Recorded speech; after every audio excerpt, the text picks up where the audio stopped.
இன்று தவக்காலத்தின் 2ஆம் நாள். நாம் செய்யும் ஒருத்தல் முயற்சி. 15 நிமிடங்கள் முன்னதாக துயில் எழுந்து நன்றியோடு கூடிய விண்ணப்பங்களை ஏறெடுத்தல். இறை வார்த்தை. ஆண்டவரே, விடியற்காலையில் என் குரலை கேட்டருளும். வைகரையில் உமக்காக வழிமேல் வெளிவைத்து காத்திருப்பேன். திருப்பாடல் 5:3. மனித வாழ்வில் நம் முன்மாதிரியான இயேசு அதிகாலையில் எழுந்து ஜெபித்தார். பகல் முழுவதும் தந்தையின் அலுவல்களில் ஈடுபட்டிருந்த அவர், அதாவது தந்தைக்காக தன் நேரத்தை செலவிட்ட அவர், தந்தையோடு தம் நேரத்தை அதிகாலையில் செலவிட்டார்.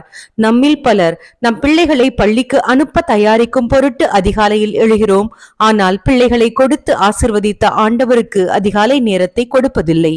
காலையில் கண் விழிக்கும் போது விழித்திரையில் அன்றைய ஷெட்யூல் ஸ்க்ரோல் ஆகிறதே தவிர நாம் ஆண்டவரை நம் கண்முன் நிறுத்துவதில்லை. அதிகாலையில் என்னை தேடுகிறவன் என்னை கண்டடைவான் என்கிறது நீதிமொழிகள்.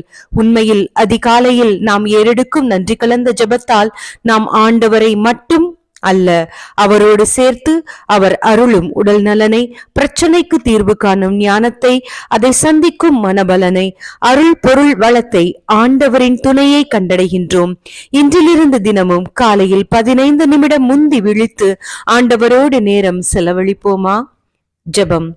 என் ஆன்மாவின் நித்திய தந்தையே, இன்று என் முதல் எண்ணம் உம்மை பற்றியதாக இருக்கட்டும். என் முதல் உந்துதல் உம்மை வணங்குவதாக இருக்கட்டும்.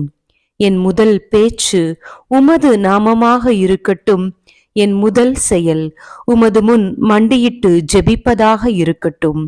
உமது பரிபூரண ஞானத்திற்கும் பரிபூரண நன்மைக்கும், நீர் என்னை நேசிக்கும் அன்பிற்காகவும், உமது ஆவி என் இதயத்தில் வசிப்பதற்காகவும் நான் உம்மை புகழ்ந்து வணங்குகிறேன் ஆண்டவரே.